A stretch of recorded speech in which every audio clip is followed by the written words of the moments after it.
1951 में एक जर्नलिस्ट ने किसी एक्ट्रेस का मजाक बनाते हुए कहा कि अगर वो पोटैटो सैक यानी आलू की बोरी पहने तो एकदम भिखारी दिखेगी। इस बात का चैलेंज लेकर उन्होंने पोटैटो सैक में ऐसा फोटोशूट किया कि सभी को अपने आप ये प्रूफ हो गया दैट वो जो भी पहने वो आइकॉनिक ही लगेगी। In today's video, we are going to talk about एक ऐसी स्टार जिसकी पॉपुलैरिटी मरने के बाद भी आज के हॉलीवुड स्टार से ज़्यादा है। We are going to talk about none other than Marilyn Monroe, the one who dominated the whole Hollywood for 2 decades. But still, after her death, when she was lying in mortuary, a photographer bribed the staff and took picture of Marlon's deceased body.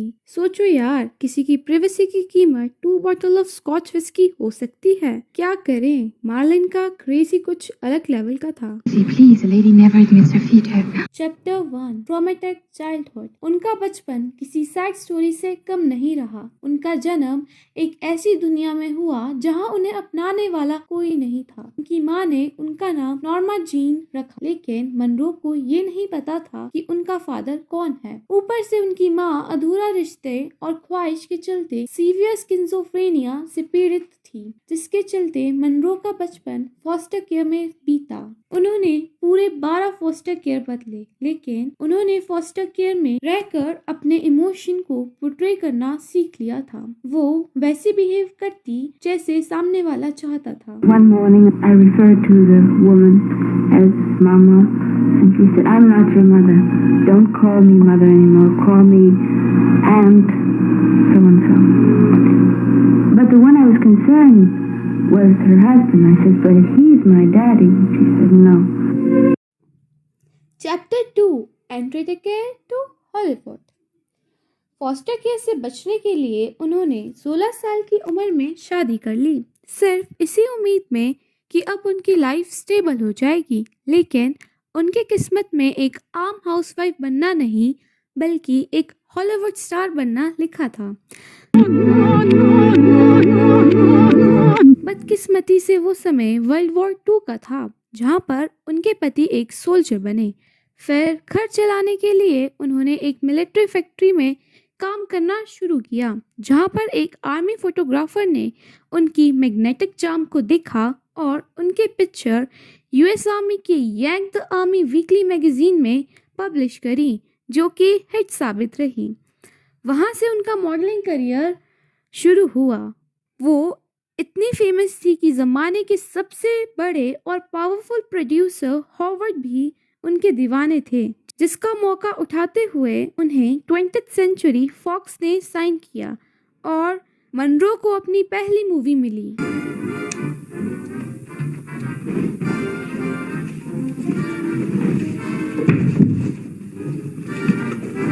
Chapter 3 the glamorous Hollywood. Norma Jean से Marilyn Monroe बनने का सफर आसान नहीं रहा। बुरी acting होने के कारण उनका कॉन्ट्रैक्ट 1 साल में ही टर्मिनेट हो गया। उनके चाइल्डहुड ट्रॉमा के कारण उन्हें स्टैमर करने की आदत सी हो गई। फिर उन्होंने धीरे धीरे करके एक्टिंग सीखी और मूवीज में साइड रोल की। उन्होंने मॉडलिंग भी नहीं छोड़ी, बल्कि पैसे कमाने के लिए एक बार एक न्यूड कैलेंडर में भी पोज किए, जिससे उनकी एक नई कंट्रोवर्सी खड़ी हो गई। जल्द ही उनका टैलेंट शाइन करने लगा। उन्होंने 2 बड़ी फिल्मों में काम किया, the asphalt jungle and all about Eve, और उन्हें एक बड़ा कॉन्ट्रैक्ट मिला, जहां से शुरू हुआ उनका स्टारडम। लोग उन्हें डम ब्लॉन्ड समझते थे, मगर शी वॉज अ जीनियस जो पूरी इंडस्ट्री को अपनी उंगलियों पे नचाती थी। लेकिन एक हाई लेवल का आईक्यू होने के बावजूद भी उन्होंने डम ब्लॉन्ड का कैरेक्टर क्यों रखा? इसका जवाब सिंपल था, सिंस उन्होंने 12 फॉस्टर केयर में सरवाइव किया था, तो वो सर्वाइवल स्किल अच्छे से जानती थी। उन्हें पता था कि हॉलीवुड एक मेल डोमिनेटेड इंडस्ट्री है, जहां सिर्फ एक डम ब्लॉन्ड ही सरवाइव कर पाएगी। Told me you were stupid. You don't sound stupid to me. I can be smart when it's important, but most men don't like it.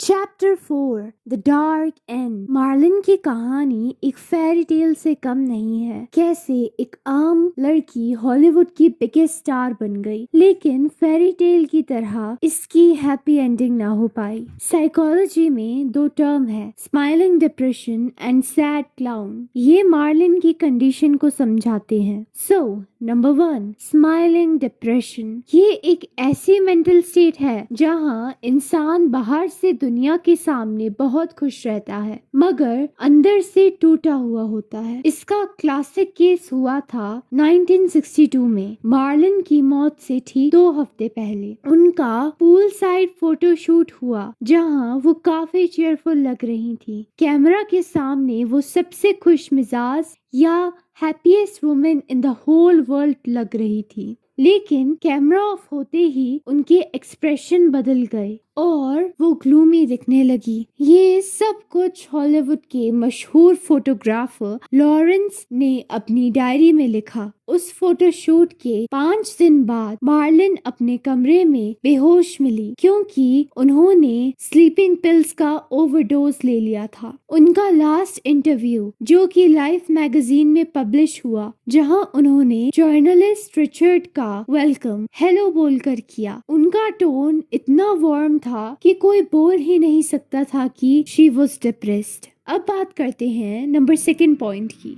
Sad clown. वो एक ऐसी आर्टिस्ट थी जिन्होंने लोगों को हंसाया, खुश किया, मगर उनकी जिंदगी दुखों के बादलों से घिरी रही। इसका प्राइम एग्जाम्पल है, याद है वो सेडक्टिव स्किन टाइट ड्रेस जो मार्लिन ने यूएस के प्रेसिडेंट के बर्थडे के दिन पहनी थी, और किसी ने उस ड्रेस को रुइन भी कर लिया। उस दिन मार्लिन ने यूएस प्रेसिडेंट के लिए हैप्पी बर्थडे सॉन्ग गाया, तो उनके मैग्नेटिक चार्म से सब इन्फ्लुएंस। मार्लिन मनरो भले ही मैग्नेटिक चार्म वाली कॉन्फिडेंट डम ब्लॉन्ड कैरेक्टर थी, मगर उनके पीछे छुपी थी नॉर्मा जीन, जो डिप्रेशन का शिकार थी। आज भी दुनिया मार्लिन मनरो की दीवानी है, मगर वो नॉर्मा जीन का वो हिस्सा नहीं देख पाती जो हमेशा मार्लिन के अंदर छुपा रहा। उनकी मौत के 60 साल बाद उनके बायोलॉजिकल फादर का पता चला, जिनसे उनका फाइनल सीक्रेट भी खुल गया। Her biological father was Charles Stanley, जो कि मार्लिन की माँ के सुपरवाइजर थे। वे अंदर से तो नॉर्मा जीन ही थी, एक भोली भाली लड़की जिसे दुनिया ने सिर्फ नेग्लेक्ट किया। उन्हें बस सच्चा प्यार और स्टेबल लाइफ चाहिए थी, मगर मार्लिन हॉलीवुड का एक प्रोडक्ट थी। वो एक ऐसी आइडियल लेडी थी जिसे सभी पसंद करते थे। वो कॉन्फिडेंट और बोल्ड थी, एक कैमरा के सामने कैप्टिवेटिंग लुक प्रेजेंट करती और दूसरी अंदर ही अंदर घुटती रहती। मार्लिन मनरो एक ऐसी स्टार थी जिन्हें सभी ने देखा सिर्फ उनकी ब्यूटी के लिए, मगर वो छुपी हुई उस नॉर्मा जीन को नहीं देखा। With that said, let's end our video. I'll see you guys in the next one. Bye bye.